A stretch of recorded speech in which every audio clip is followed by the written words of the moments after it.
ये हंस रोज एक खरगोश को मारता है, लेकिन वह कभी खाता नहीं, बल्कि खरगोश का मांस सीधा 36 नंबर के गोदाम में ले जाता है और गोदाम में प्रवेश करने से पहले वह खरगोश की तरह 3 बार कूदता है। ऐसा 70 सालों तक किया, लेकिन कोई नहीं जानता कि गोदाम में आखिर क्या छिपा था। कुछ ही देर में बूढ़ा उस गोदाम से बाहर आ गया, लेकिन उसके हाथ में खरगोश का मांस गायब हो चुका था। रसोई में वापस आते ही सोचा नहीं था कि खरगोश का सिर गलती से जमीन पर गिर गया। जैसे ही हाथ बढ़ाया उठाने के लिए, तभी एक पुराना बलगम निकल नहीं पाया और सीधे ले लिया।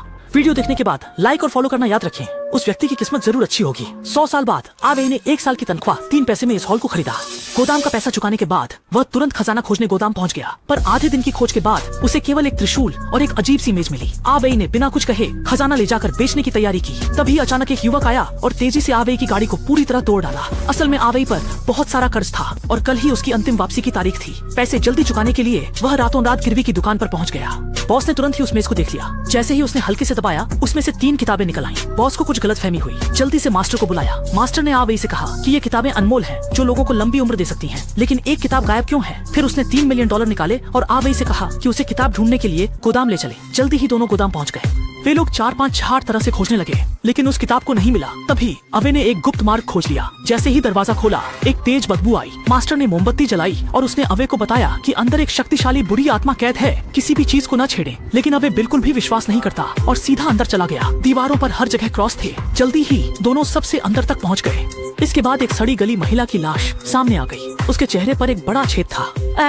जब उसने करीब जाकर देखा, उस गड्ढे से लगातार घिनौनी बाहें निकल रही थी। असल में वह बुढ़ा एक पाखंडी था, जिसने बुरी आत्मा को बुलाने के लिए अपनी बहन की बलि चढ़ा दी थी। इतना ही नहीं, वह रोज उस बुरी आत्मा को खाना भी खिलाता था। जल्द ही एवे ने देखा कि आखिरी किताब उसके सामने ही थी। उसने बिना सोचे समझे सीधा आगे बढ़ गया। अगले ही पल जमीन पर रहस्यमयी आकृतियां उभर आई और पास का मास्टर बुरी तरह से डर गया। एवे बिना रुके तस्वीरें लेता रहा। दूसरे मास्टर डर के मारे कुछ बोल नहीं पाए। अवनी सुनकर सीधे आखिरी किताब की ओर बढ़ा। जमीन पर रहस्यमय आकृतियां दिखाई दी, लेकिन अवनी ने पहले ही अपनी समझ खो दी थी। वह धीरे धीरे किताब उठा रहा था। तभी अचानक पीछे का राक्षस जाग उठा। अवनी ने आवाज सुनी। जल्दी जल्दी किताब लेकर दरवाजे की ओर भागा, लेकिन अब बहुत देर हो चुकी थी। राक्षस ने तुरंत गुरु को निगल लिया और उसके बाद अवनी के हाथ में किताब जलने लगी। अवनी ने यह देखा और किताब फेंक कर दौड़ पड़ा।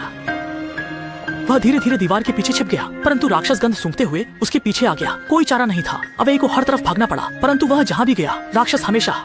वह जल्दी से गोदाम के बाहर की ओर दौड़ा। दुर्भाग्यवश दरवाजा बाहर से किसी ने बंद कर दिया। तभी एक छतरी लिए हुए महिला वहां आई, लेकिन चाहे जितनी भी गुहार लगाए, महिला ने कोई प्रतिक्रिया नहीं दी। और तो और उसने एक और ताला निकालकर दरवाजे के हैंडल को पूरी तरह से बंद कर दिया। अम्बे बिल्कुल निराश हो गया। अगले ही पल राक्षस आ गया और अम्बे को पूरी तरह खा गया। वीडियो देखें, लाइक और फॉलो करना न भूलें।